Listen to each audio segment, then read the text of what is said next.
Je m'appelle Sienna Vaughn. J'ai 34 ans. Et la veille de Noël, j'étais assise tout au bout de la table de la salle à manger de mes parents, souriant juste assez pour paraître poli, pendant que ma famille parlait autour de moi comme si j'étais toujours la même déception oubliable qu'ils avaient mise dans une case 11 ans plus tôt.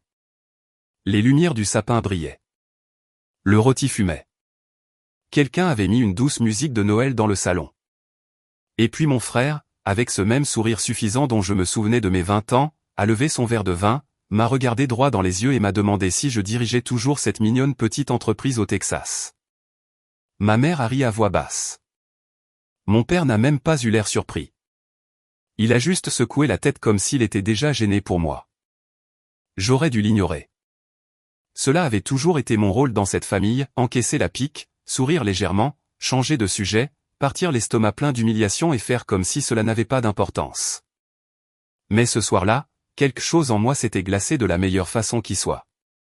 Alors, j'ai posé ma fourchette, je l'ai regardé et j'ai dit, en fait, j'ai vendu mon entreprise. Il a ri immédiatement. Ce n'était pas un rire joyeux, ni même un rire choqué, mais le genre de rire que les gens utilisent quand ils ont passé des années à se convaincre que vous ne pourriez jamais devenir quelque chose qui les force à repenser qui ils sont. Je me souviens encore du silence qui s'est installé dans la pièce avant que je ne réponde. 3 visages. 11 années de silence transformées en une seconde chargée de sens. Ils pensaient qu'ils allaient savourer une autre blague à mes dépens. Ils n'avaient aucune idée qu'ils allaient s'étouffer avec la vérité. Avant que je vous dise ce que j'ai dit ensuite, et ce qui s'est passé après que je me sois levé de cette table, dites-moi, quelle heure est-il pour vous en ce moment, et d'où regardez-vous? Je suis curieuse de voir jusqu'où cette histoire voyagera. Si vous aviez demandé à ma famille comment j'étais en grandissant, ils vous auraient dit que j'étais sensible, ce qui était leur mot favori pour toute émotion qu'ils ne respectaient pas.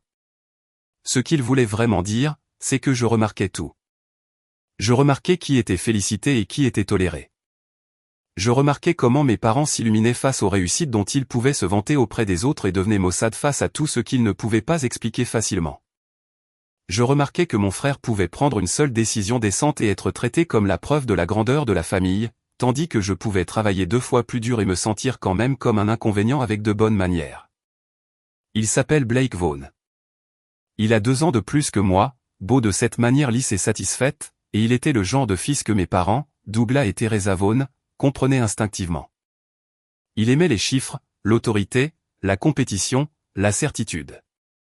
Il savait comment donner à une ambition ordinaire une apparence noble. J'étais différente depuis le début. J'aimais le design avant même d'avoir les mots pour dire ce que c'était vraiment. Je passais mon temps à redessiner des boîtes de céréales pour m'amuser, à esquisser des logos dans les marges de mes cahiers d'école et à passer des heures à réorganiser les polices et les couleurs sur l'ordinateur familial comme si c'était le puzzle le plus intéressant du monde. Quand j'avais 15 ans, j'ai passé un week-end entier à apprendre les bases de l'image de marque à partir de blogs et de vieux livres de bibliothèque. Et quand mon père m'a trouvé à la table de la salle à manger, entouré d'imprimés et de croquis, il a ri et m'a demandé si je me préparais à devenir la première grande dirigeante mondiale du crayon de cire.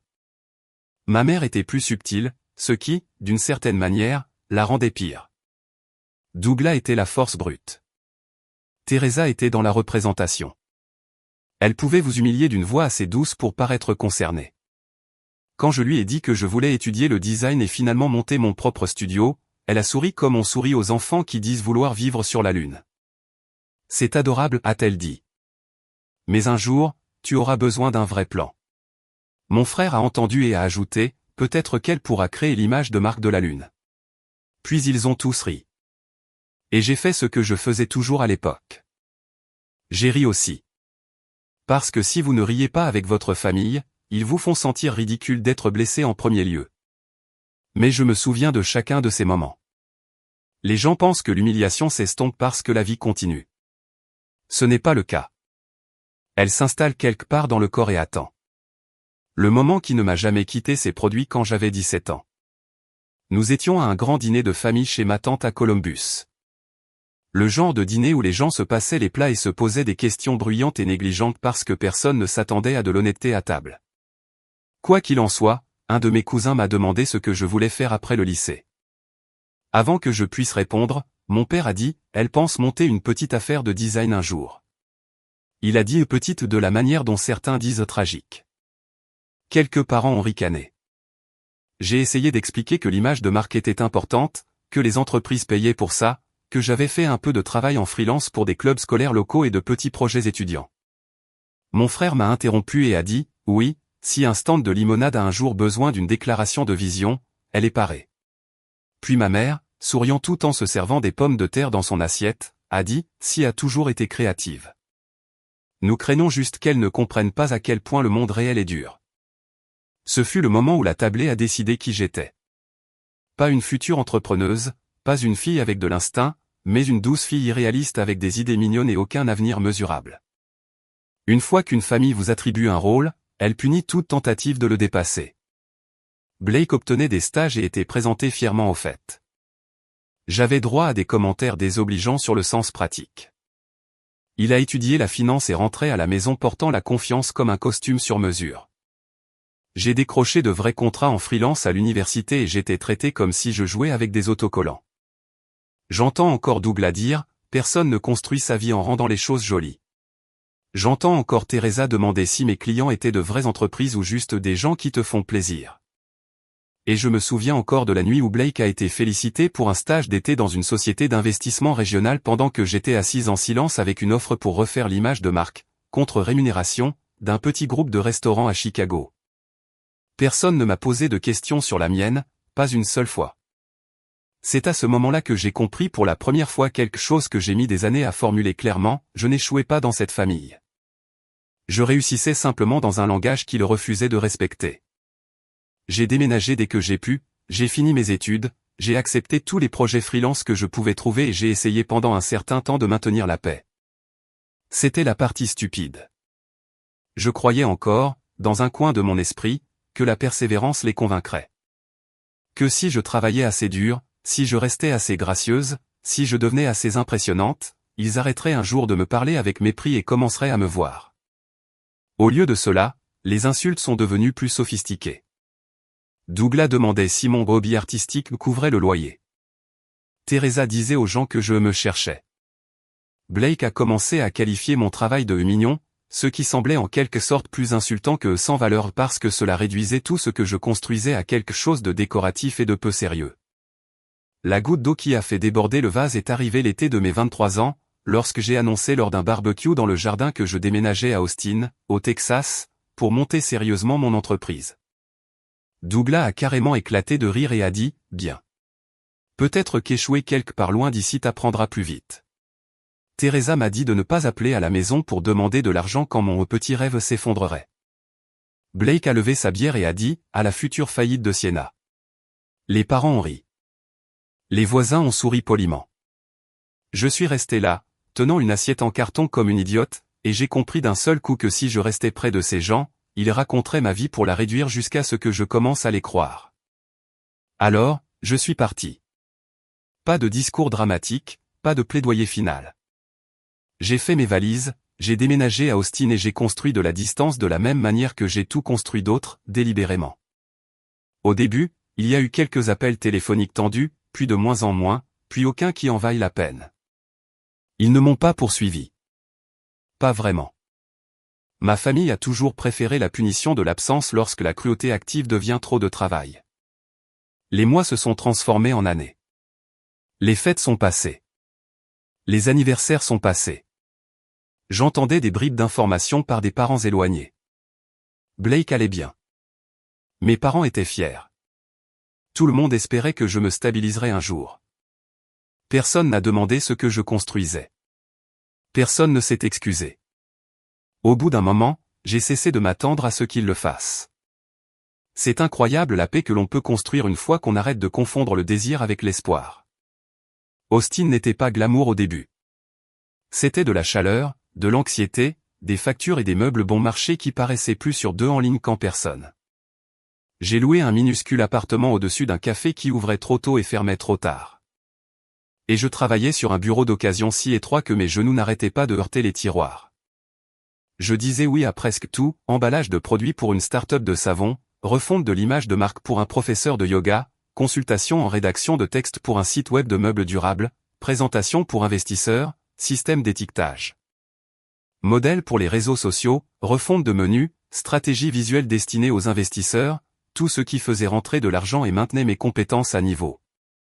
À l'époque, je disais à mes clients que j'étais spécialisé dans la clarté de la marque et le positionnement émotionnel. En privé, j'essayais encore de savoir si j'avais réellement bâti une entreprise ou simplement conçu une version plus coûteuse du stress. Le plus dur n'était pas l'argent, bien que l'argent fût terrifiant. Le plus dur était de découvrir combien de voix de ma famille j'avais emporté avec moi. Chaque fois qu'un prospect me ghostait, j'entendais Douglas dire « Aucune entreprise sérieuse ne me ferait confiance ». Chaque fois qu'un client demandait des révisions sans fin, j'entendais la voix de Blake qualifier mon travail de mignon. Chaque fois que je vérifiais mon compte en banque et que je sentais ma poitrine se serrer, je pouvais entendre Teresa m'avertir de ne pas appeler à la maison quand la réalité frapperait. Les gens parlent de partir comme si c'était un événement unique et net. Ce n'est pas le cas. On part d'abord physiquement. Mentalement, cela peut prendre des années. Il y a eu des nuits où je me suis assise sur le sol de ma cuisine à 1h du matin, entouré de maquettes et de tasses de thé, me demandant si ma famille avait été cruelle parce qu'elle avait tort ou parce qu'elle avait vu quelque chose en moi que je refusais encore d'admettre. Voilà ce que fait le dénigrement émotionnel. Il vous fait douter de vos propres preuves. Après 3 ans, j'ai failli tout perdre. L'un de mes plus gros clients, une entreprise de produits de soins clean en pleine croissance, a été racheté. Les nouveaux propriétaires ont annulé tous les contrats externes en 1 semaine, y compris le mien. Du jour au lendemain, j'ai perdu près de 40% de mes revenus annuels.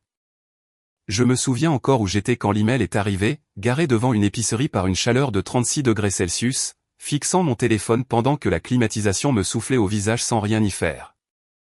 J'ai senti tout mon corps se glacer. Non pas parce que je ne savais pas comment survivre à un revers, mais parce que je savais exactement quelle voix s'élèverait en moi à la seconde où la peur frapperait, sans valeur.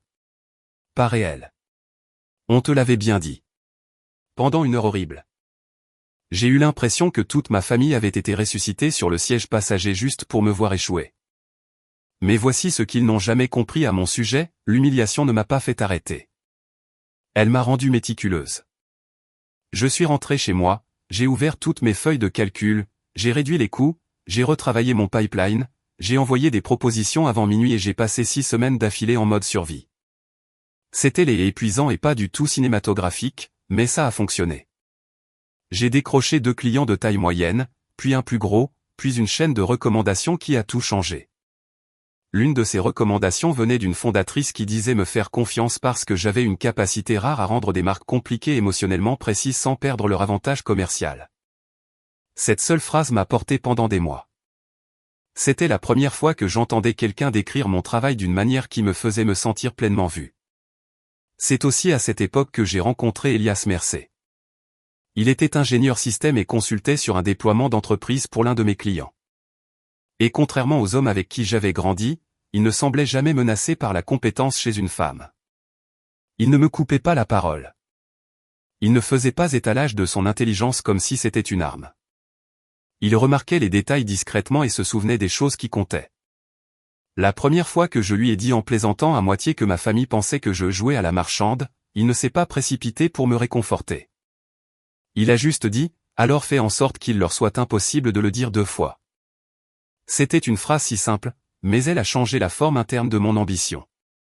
J'ai arrêté d'essayer de prouver que je n'étais pas stupide.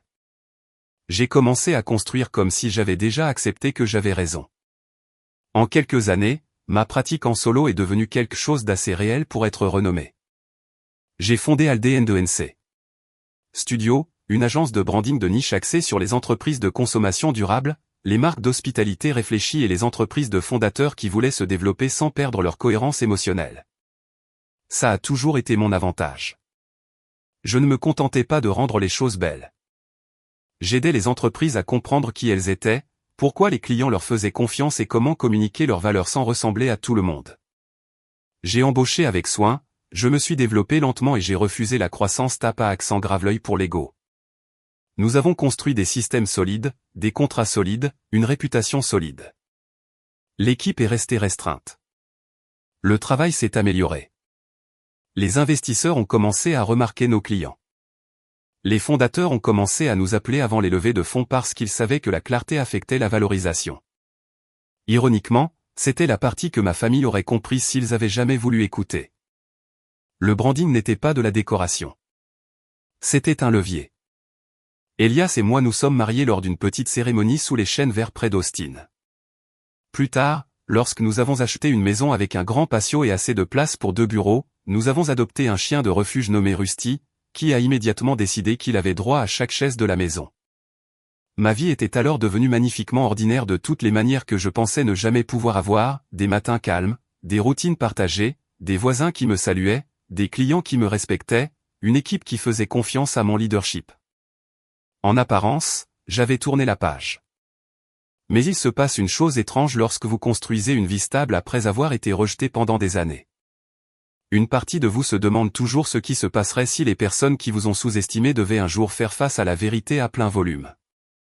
Non pas parce que vous avez besoin de leur approbation, mais parce que vous voulez que la réalité soit enregistrée correctement pour une fois.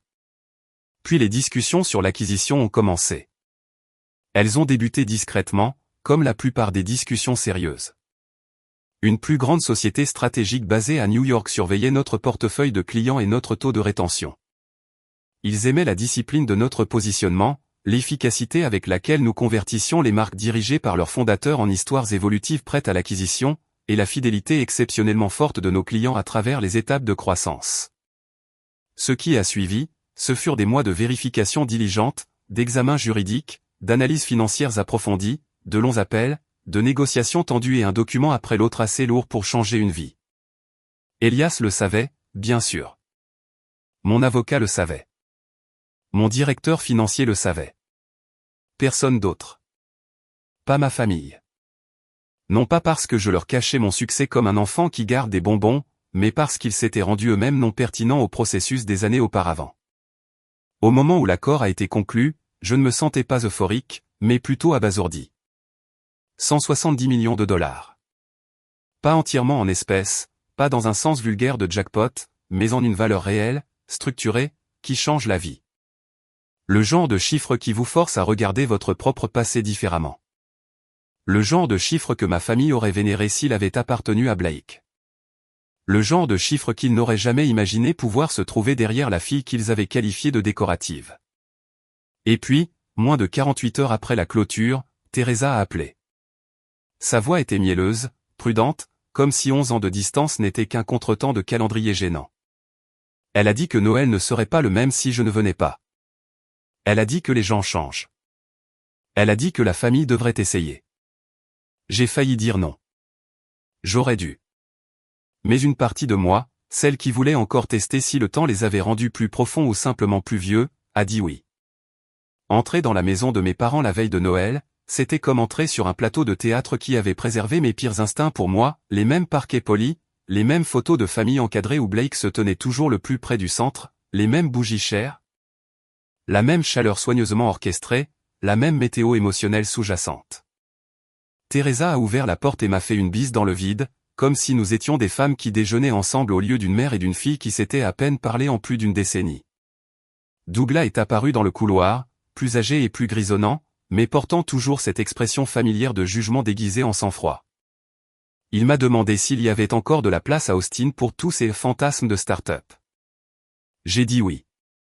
Il a hoché la tête et a répondu, je suppose que quelqu'un doit leur donner une apparence coûteuse. C'était sa version de la retenue. Puis Blake est arrivé, tout en confiance polie et en vêtements d'extérieur coûteux, se produisant déjà à moitié pour la salle avant même d'avoir posé ses clés. Il a serré Teresa dans ses bras, a frappé Douglas dans le dos, m'a jeté un coup d'œil et a dit « Waouh, Sienna est vraiment venue ». Il n'y avait aucune méchanceté dans les mots si on ne le connaissait pas. C'était toujours le talent de Blake. Il savait comment faire passer le manque de respect pour de la plaisanterie. Autour d'un verre, j'ai appris les grandes lignes de sa vie. Il était passé de la finance à un partenariat d'investissement immobilier et parlait maintenant constamment de levier, de risque et de timing avec l'arrogance détendue d'un homme qui n'avait jamais eu à construire son identité à partir de zéro. Douglas rayonnait pratiquement en l'écoutant. Teresa continuait de remplir son verre avant qu'il ne le demande. C'était la même chorégraphie familiale dont je me souvenais, simplement jouée par des visages plus âgés. Je m'étais fait une promesse avant de venir, je ne donnerai pas d'informations de mon propre chef. Je ne présenterai pas ma vie à des gens qui n'avaient pas mérité d'y avoir accès.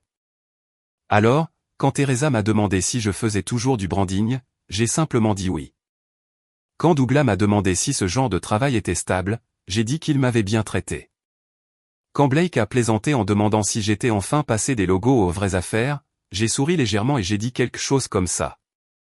Ils ont interprété ma retenue comme la preuve que rien d'important ne s'était produit. C'était le danger de sous-estimer quelqu'un pendant trop longtemps. On commence à voir la modestie comme du vide. Le dîner a commencé assez agréablement si l'on n'écoutait que les mots et non le pouvoir qui se cachait derrière. Teresa a parlé des voisins. Douglas est plein des coûts de la chaîne d'approvisionnement. Blake s'est lancé dans un long discours sur une affaire commerciale au point mort et sur le fait que les petits opérateurs ne comprenaient pas l'exposition de trésorerie. Je parlais peu.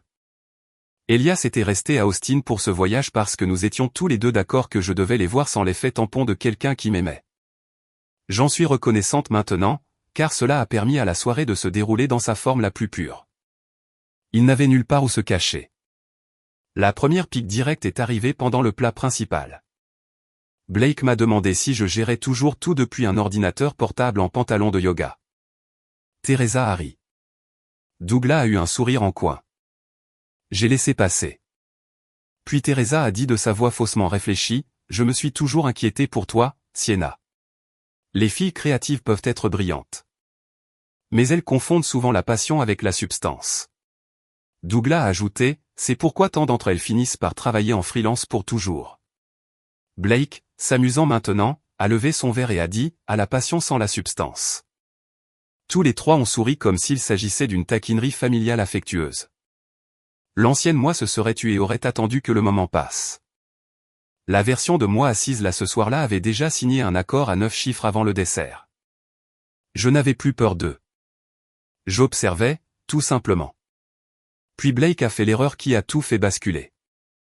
Il s'est penché en arrière sur sa chaise, m'a étudié avec le même regard qu'il avait à 22 ans et a dit, « Alors dis-moi honnêtement, Sienna, tu continues ta mignonne petite affaire au Texas, ou est-ce que le monde réel t'a finalement rattrapé ?» Teresa ne l'a pas arrêté. Douglas n'a même pas fait semblant de désapprouver. Ils attendaient tous. C'est ce qui a rendu ma réponse si satisfaisante. Ce n'était pas de la rage spontanée. C'était de la précision. J'ai posé ma fourchette, j'ai regardé Blake droit dans les yeux et j'ai dit, « En fait, j'ai vendu mon entreprise. » Il a ri immédiatement. Teresa a laissé échapper un petit souffle amusé. Douglas a haussé un sourcil comme s'il se prêtait à un fantasme. Puis Blake a prononcé la phrase exacte qui résonne encore dans ma tête parce qu'elle résumait tout ce qu'ils avaient toujours cru de moi, « Ta petite affaire sans valeur. » Pour combien ? Je me souviens avoir remarqué des choses ridicules dans la seconde qui a précédé ma réponse, la flamme de la bougie la plus proche de mon verre, une égratignure sur la table en bois provenant d'un vieux centre de table de Noël, la façon dont la bague de Teresa captait la lumière. C'est étrange ce que le cerveau enregistre quand une vie bascule. Puis je leur ai donné le chiffre. 170 millions de dollars. Je l'ai dit d'un ton égal, comme si je leur donnais la météo. Sans fioriture, sans sourire, sans pause pour les faits. Le silence qui a suivi était presque sacré. Le sourire de Blake a disparu si vite qu'on aurait dit qu'on le lui avait arraché du visage. Douglas est figé, son verre à mi-hauteur. Teresa a cligné des yeux une fois, 2 fois, puis s'est penchée en avant comme si la proximité pouvait changer ce qu'elle avait entendu. Pendant 3 bonnes secondes, personne n'a bougé. Puis Blake a ri de nouveau, mais son rire était faible et instable. « D'accord, a-t-il dit. Bien sûr.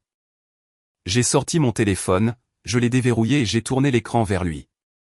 Dessus se trouvait le résumé de la clôture de nos avocats, les documents d'acquisition, la confirmation de transfert, la structure de valorisation, tout net et légal et impossible à rejeter comme une exagération. Il a regardé fixement. Douglas a pris le téléphone ensuite. Son expression a changé par étapes, scepticisme, confusion, calcul, puis quelque chose de bien plus laid. La reconnaissance. Teresa a tendu la main vers l'écran après lui et a chuchoté, 170 millions de dollars. Comme si elle avait peur que le dire trop fort puisse le faire disparaître. Oui, j'ai dit. L'accord a été conclu hier. Blake a repoussé sa chaise si brusquement qu'elle a raclé le sol. Pour du branding, a-t-il lâché. Tu as eu ça pour du branding? Je l'ai regardé et j'ai dit, pour avoir construit une entreprise que vous avez tous qualifiée de sans valeur. Cette phrase a frappé plus fort que le chiffre. L'argent choque les gens. La responsabilité les blesse. Douglas est remis le premier, mais juste assez pour se disputer avec la réalité. Ça ne peut pas être entièrement à toi, a-t-il dit. Les accords ne sont pas si simples. Il ne remettait pas en question le chiffre parce qu'il comprenait la structure. Il le remettait en question parce que mon succès violait sa mythologie personnelle. Teresa, pendant ce temps, était passée en mode de sauvetage émotionnel. « Pourquoi ne nous l'as-tu pas dit ?» a-t-elle demandé, la main pressée de façon dramatique contre sa poitrine. « Si, pourquoi cacherais-tu quelque chose d'aussi important à ta famille ?» J'ai en fait souri à cela, sans chaleur. « Parce que vous ne l'avez jamais traité comme si c'était important, j'ai dit. Vous avez traité mon travail comme une blague. On n'est pas invité au chapitre final quand on a passé des années à se moquer du premier brouillon. » Blake s'est mis à faire les 100 pas derrière sa chaise, passant une main dans ses cheveux comme un homme essayant de rassembler son identité assez vite pour arrêter l'hémorragie. « Allons, a-t-il dit. On t'a taquiné. Les familles font ça. Taquiner. C'était toujours fascinant de voir les gens cruels redéfinir leur comportement à la seconde où les conséquences apparaissaient. Non, j'ai dit. Vous ne m'avez pas taquiné. Vous m'avez rabaissé devant les gens. Vous avez rendu mon ambition embarrassante. Vous avez utilisé le sarcasme pour me maintenir plus petite que ce dont vous aviez besoin que je sois. Douglas a ouvert la bouche pour se défendre, mais je ne me suis pas arrêté. Vous avez ri de moi quand j'ai déménagé à Austin. Vous avez qualifié mon entreprise de peu sérieuse avant de savoir la moindre chose sur ce que je faisais réellement. Vous avez tous décidé que j'étais l'exemple à ne pas suivre de la famille. Et puis vous vous êtes installés dans votre confort. Les yeux de Teresa se sont remplis de larmes, mais pas du genre qui m'émouvait encore. C'étaient des larmes de panique, des larmes sociales, un regret activé par la valorisation. Nous étions inquiets, dit-elle faiblement. J'ai rencontré son regard. Non, vous étiez méprisant. Ce sont des choses différentes. Douglas a serré la mâchoire et a essayé de reprendre l'autorité. Nous avons peut-être été durs avec toi, mais c'était parce que nous voulions que tu vives dans la réalité. J'ai failli rire. Vous voulez dire votre réalité, j'ai dit. Celle où seuls certains types de succès comptent? Celle où Blake peut être substantielle et moi décorative. Blake a alors cessé de faire les 100 pas et m'a regardé comme si je l'avais giflé. Bien. Certaines vérités méritent le son qu'elles font en atterrissant. Puis est venue la partie à laquelle je m'attendais à moitié et que je trouvais toujours dégoûtante, la réécriture immédiate. Teresa a dit qu'elle avait toujours su que j'étais talentueuse. Douglas a dit qu'il avait peut-être sous-estimé la rentabilité de ce monde. Blake a marmonné quelque chose sur le fait que j'avais toujours été plus têtu que les gens ne le pensaient, comme si ma survie avait été un trait de caractère charmant et non une réponse directe à des années de manque de respect. En temps réel, ils essayaient de se repositionner non pas comme les gens qui m'avaient rabaissé, mais comme de rudes sceptiques du début qui avaient secrètement su que j'avais ça en moi. C'est ainsi que les familles comme la mienne se protègent. Elles ne s'excusent pas d'abord. Elles éditent. Je ne les ai pas laissées faire. Non, dis-je calmement. Nous n'allons pas faire ça. Vous n'avez pas le droit d'agir comme si vous aviez cru en moi d'une manière mal comprise. Ce n'est pas le cas. Vous avez ri. Vous avez minimisé. Vous m'avez ignoré pendant 11 ans. Vous vous êtes assuré que je comprenne que dans cette famille, ce que je construisais n'importerait jamais tant qu'il n'y aurait pas un chiffre assez grand pour que vous le respectiez. Personne n'a interrompu parce qu'il savait que j'avais raison. C'était la partie la plus satisfaisante. Pas le choc, pas le silence, mais le fait que pour une fois, personne n'avait de mensonge assez rapide. Blake s'est rassis, mais maintenant il semblait moins arrogant que désorienté. Il n'arrêtait pas de jeter des coups d'œil au téléphone sur la table comme si c'était une bombe que quelqu'un avait laissée au milieu du dîner. Puis il a demandé très prudemment, « Alors, que se passe-t-il maintenant ?» C'était une question si révélatrice. Pas « Comment vas-tu ?» Pas « Es-tu heureuse ?» Pas « Qu'est-ce que ça t'a coûté de construire tout ça ?» Juste « Que se passe-t-il maintenant ?» Dans le sens de ce qui pourrait devenir disponible, qui y a accès, où cela le place-t-il? À ce moment-là, j'ai compris avec une clarté totale que le chiffre ne m'avait pas humanisé à leurs yeux. Il avait simplement augmenté ma valeur marchande. Le sentiment que tout leur était dû a commencé presque immédiatement. Teresa a été la première à adoucir sa voix et à parler de famille, disant que le succès à ce niveau pouvait être écrasant et que la famille devrait aider à protéger ce qui compte. Douglas a posé des questions pour savoir si l'accord était entièrement finalisé. Blake a été le plus rapide, parlant soudainement comme un stratège financier, me mettant en garde contre les impôts, les liquidités et les décisions émotionnelles. Puis la vérité a commencé à se faire jour. Douglas a admis que le magasin familial était en grande difficulté. Teresa a dit qu'ils avaient essayé de ne pas me surcharger. Blake a finalement avoué qu'un de ses partenariats immobiliers s'effondrait et qu'il avait besoin d'argent rapidement pour éviter que tout ne s'écroule. C'était la vraie raison pour laquelle l'ambiance avait changé. Au moment où ils ont entendu le prix de vente, j'ai cessé d'être la fille qu'ils avaient rejetée et je suis devenu la solution qu'ils voulaient utiliser. Teresa a dit qu'ils ne demandaient pas grand-chose, juste un peu d'aide parce que nous étions une famille. Je les ai regardés tous les trois et j'ai dit, vous n'avez pas le droit de m'ignorer pendant 11 ans, de qualifier ma vie de sans valeur, et de vous souvenir soudainement que je suis de la famille parce que je suis devenue précieuse pour vous. Blake a immédiatement protesté, disant que j'étais froide et dramatique, mais je ne l'ai pas laissé déformer la situation. Non, j'ai dit. Vous ne demandez pas de l'amour. Vous demandez un accès. Douglas a tenté de reprendre l'autorité, me disant de surveiller mon ton, mais cela n'a fait que rendre plus évident à quel point peu de choses avaient changé. Puis Blake a fait l'erreur qui a mis fin à tout. Il a dit qu'après tout, une partie de mon succès appartenait aussi à cette famille, parce que je n'étais pas sorti de nulle part. Je l'ai regardé droit dans les yeux et j'ai dit, aucune partie de ce que j'ai construit ne vous appartient. Ni le risque, ni le travail, ni les nuits blanches, ni la sortie. Vous n'obtenez pas de participation dans les dommages que vous avez causés. Je me suis levé, j'ai pris mon manteau et je suis sorti. Blake m'a suivi dans le couloir et a tenté une dernière fois, abandonnant l'arrogance et demandant un prêt à court terme pour se sauver. Je lui ai dit la vérité. Après cela, il y a eu les appels, les textos, la culpabilité et la panique. J'ai tout ignoré. En quelques mois, tout s'est effondré. Douglas a perdu le magasin après que des années de mauvaises dettes l'aient finalement rattrapé. Le partenariat de Blake s'est effondré, les créanciers se sont manifestés et sa femme l'a quitté quand elle a vu l'ampleur du désastre financier. Teresa m'a écrit, Douglas m'a envoyé un email et Blake a supplié plus d'une fois. Mais je n'ai jamais envoyé $1. Ils avaient passé des années à me traiter comme si je ne valais rien. Je n'allais pas utiliser mon succès pour sauver les mêmes personnes qui n'avaient redécouvert ma valeur que lorsqu'elles avaient besoin de mon argent. Parfois, la vengeance n'est pas bruyante. Parfois, c'est simplement refuser de sauver les gens qui étaient à l'aise en vous regardant couler. De retour à Austin, la vie est redevenue calme. Elias préparait le dîner sur le patio. Rusty poursuivait dans le jardin des choses qu'il n'attrapait jamais. Et pour la première fois depuis Noël, j'ai ressenti quelque chose de mieux que la victoire. Je me sentais lucide. Ce dîner ne m'avait pas guéri. Leur choc ne m'avait pas guéri. Ce qui m'a guéri, c'est de réaliser que je n'avais plus besoin de rien d'eux. Ni approbation, ni excuse, ni compréhension. Leur silence à table n'avait fait que confirmer ce que j'avais déjà construit sans eux, une vie qui ne dépendait plus de leur version de moi. Cette clarté a changé ce que j'ai fait ensuite.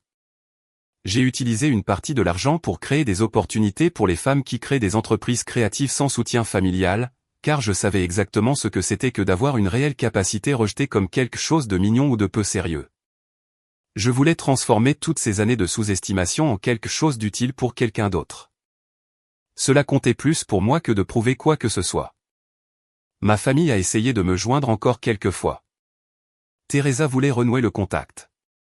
Douglas voulait parler. Blake oscillait entre la honte et le silence. Puis un jour, un ami m'a envoyé une capture d'écran de Teresa postant une vieille photo de moi en ligne avec une légende sur sa fierté de mon succès. Blake a commenté que le talent était de famille. J'ai regardé ça un moment, puis je les ai tous bloqués à nouveau. Même après tout, ils voulaient encore la gloire par ricochet sans prendre leurs responsabilités. Et c'était la vraie fin. Pas une confrontation dramatique, juste une limite fermement maintenue. Ma famille pensait que mon rêve ne valait rien parce qu'elle ne respectait que le succès qu'elle comprenait déjà. Puis un chiffre les a forcés à affronter la vérité. Mais le prix de vente n'a jamais été la vraie victoire. La vraie victoire, c'est que j'ai cru en moi assez longtemps pour construire quelque chose d'indéniable sans leur permission. Alors si des gens dans votre propre famille ont déjà ri de votre rêve, souvenez-vous de ceci, parfois, la chose la plus forte que vous puissiez construire n'est pas l'entreprise, c'est la limite qui la protège. Merci d'avoir regardé cette histoire jusqu'à la toute fin. Cette vidéo est une histoire fictive créée uniquement à des fins de divertissement, de réflexion éducative et de narration dramatique. Nous espérons qu'elle vous rappelle que toutes les batailles n'ont pas besoin d'être menées avec colère. Parfois, la victoire la plus significative est d'apprendre à protéger sa paix, à reconstruire sa confiance et à avancer sans donner plus de pouvoir aux personnes toxiques sur votre vie.